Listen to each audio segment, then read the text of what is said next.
Let's upcycle a Trader Joe's mini tote using a mini tote from the Halloween line and a inspired snacks print for the interior with this fancy webbing, a couple of seam rippers, and let's get to it.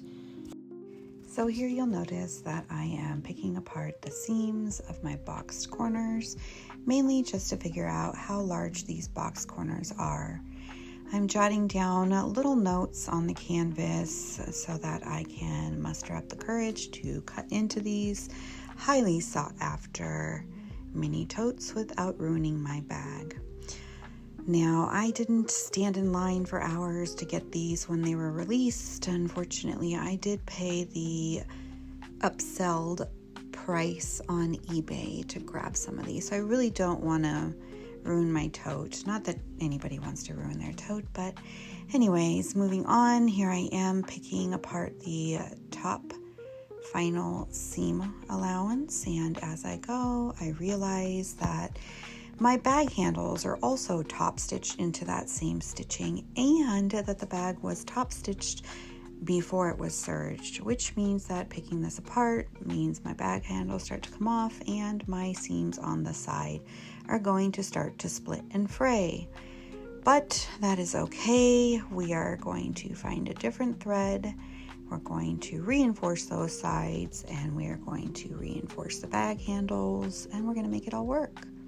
See, here we are. Oh, that's missing the top of the bag handle stitching.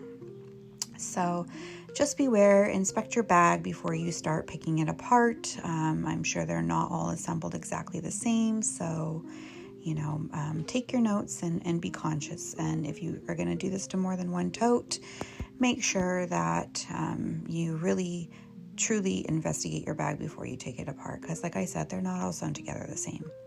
So here we are with all of my notes and everything picked apart. I've gone ahead and boxed my corners. Now I'm going to cut the serge side off of these boxed bits and save them for my strap anchors a little later on in this video. Don't mind all the notes, those were just mine. Here's my liner. I've already attached my slip pocket. Not sewn it on, but just used double-sided tape to put it in place. You can't really see it, it does mesh in, but I found this super cute little label. Since this bag is turned into a shit show, I thought it was suiting. Here I've assembled my strap anchors using the boxed corners of the canvas tote, and now I am going to assemble my interior. Zipper on top facing upright, and the upper accent interior facing down on top of the zipper. So everything is right sides together. We're going to go ahead and sew that all up, do the same thing to the other side, and this is what we are left with. I'm going to put my zipper pull on here. And once that is done, I'm going to go ahead and start to assemble the liner into the exterior of the bag. Now that I have my liner complete, I'm going to go ahead and trim down my sides, melt those edges with a lighter to prevent fraying of the zipper. Now that we have both our liner and our exterior prepped and ready, I'm just going to trim off a few loose threads, melt some of the nylon thread, and prep my bag so that we can put them together and finish our tote.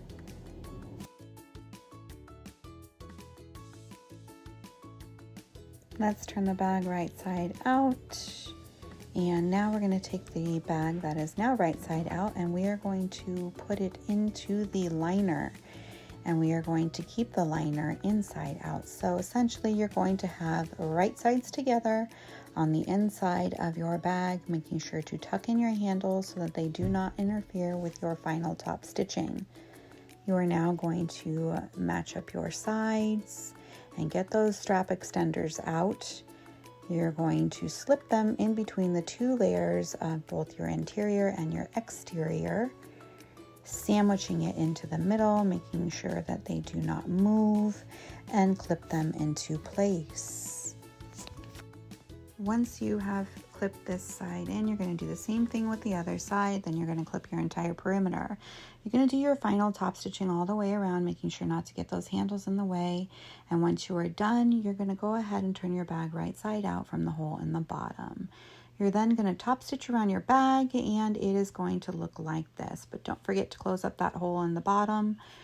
And you can catch me in another video just to see it completed with the patches on the front and the crossbody strap attached.